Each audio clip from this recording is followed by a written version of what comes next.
Histoire d'une rivière. Poème en prose écrit par le vénérable maître Thich Nhat Hanh. Née au sommet d'une montagne, la petite source jaillit en dansant. En voyageant, le ruisseau chante. Elle veut aller vite. Elle est incapable d'aller lentement. Courir, se presser, c'est le seul moyen, peut-être même voler. Elle veut arriver. Arriver où ? Arriver à l'océan. Elle a entendu parler de l'océan bleu, profond, magnifique. Ne faire qu'un avec l'océan, voilà ce qu'elle veut. En descendant dans les plaines, elle devient une jeune rivière. En serpentant parmi les belles prairies, elle doit ralentir. Pourquoi ne puis-je courir comme je le faisais quand j'étais ruisseau ? Je veux rejoindre l'océan bleu et profond. Si je continue aussi lentement, vais-je seulement y arriver ?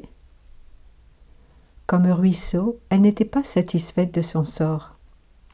Elle voulait vraiment grandir pour devenir rivière. Mais comme rivière, elle n'est pas plus heureuse. Elle ne supporte pas de ralentir.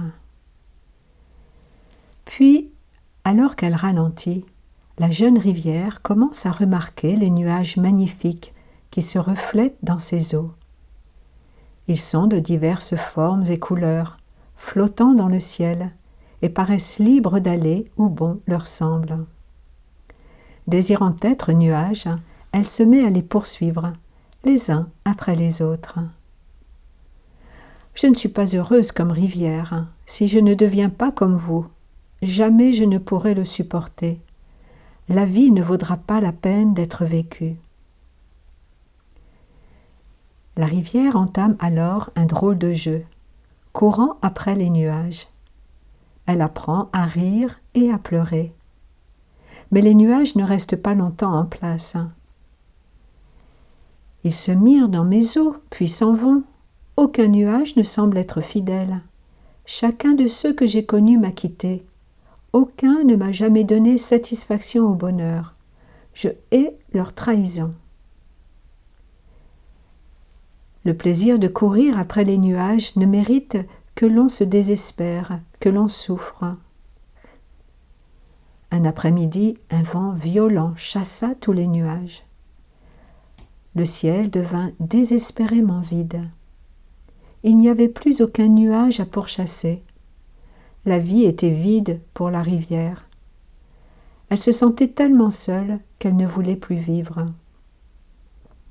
Mais comment une rivière peut-elle mourir ? Comment quelque chose devient-il rien ? Comment de quelqu'un devient-on personne ? Est-ce même possible ? Pendant la nuit, la rivière revint en elle-même. Elle ne pouvait dormir. Elle écoutait ses propres pleurs, le clapotis de l'eau contre la rive. C'était la première fois qu'elle écoutait vraiment la profondeur de sa propre nature. Ainsi, elle fit une découverte très importante. Ses eaux étaient faites de nuages.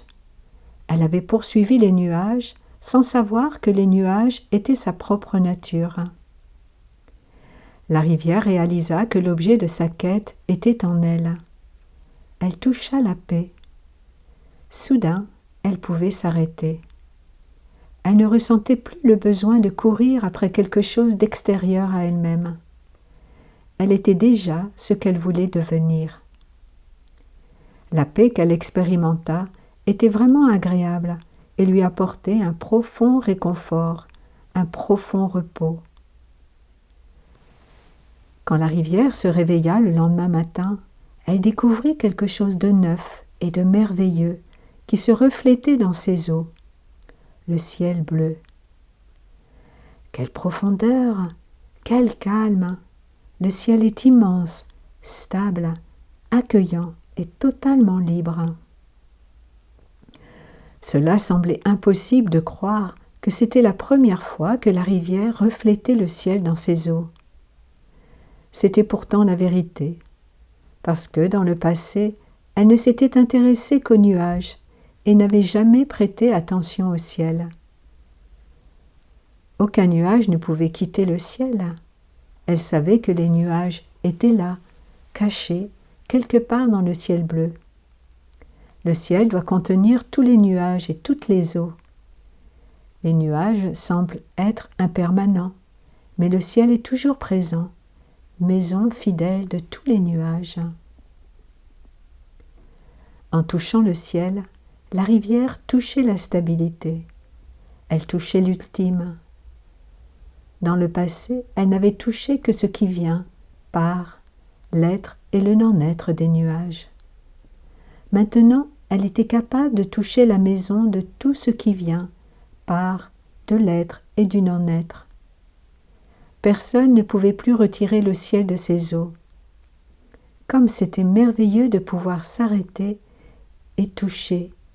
S'arrêter et toucher lui apportait une stabilité et une paix véritable. Elle était enfin arrivée chez elle. Cet après-midi-là, le vent cessa de souffler. L'un après l'autre, les nuages revenaient. La rivière était sage désormais. Elle pouvait accueillir d'un sourire chaque nuage. Les nuages de diverses formes et couleurs semblaient être les mêmes qu'auparavant. Mais une fois encore, ils ne semblaient plus être les mêmes pour la rivière. Elle ne ressentait pas le besoin de les pourchasser ou d'en posséder un en particulier. Elle souriait à chaque nuage avec joie et bonté. Elle appréciait leur reflet dans ses eaux. Mais quand ils s'éloignèrent, la rivière ne se sentit pas délaissée. Elle leur fit signe « Au revoir et bon voyage !» Elle n'était plus attachée à aucun des nuages. La journée fut gaie. Cette nuit, alors que tranquillement la rivière ouvrait son cœur au ciel, elle reçut l'image la plus merveilleuse qui ne s'était jamais reflétée dans ses eaux. Une pleine lune magnifique, une lune brillante, rafraîchissante, souriante. C'est comme si l'espace tout entier avait été là pour le ravissement de la lune, et elle semblait parfaitement libre. La rivière reflétait la lune dans ses eaux et savourait la même liberté, le même bonheur. Quelle merveilleuse nuit de fête pour chacun, le ciel, les nuages, la lune et l'eau.